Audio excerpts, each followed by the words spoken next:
యేసుక్రీస్తు నామమున ఆ కాళ్ళలో ఉన్న కట్లు, కుడి కాళ్ళలో ఉన్న కట్లు తెగిపో, ఎడమ కాళ్ళలో ఉన్న కట్లు తెగిపో, మోకాళ్ళలో ఉన్న కట్లు తెగిపో.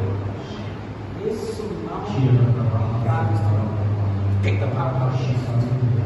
That's the yoke on the leg.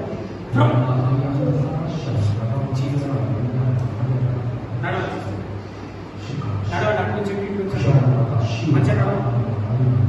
కుట్టుతున్నారా చూడాలి. నడవండి.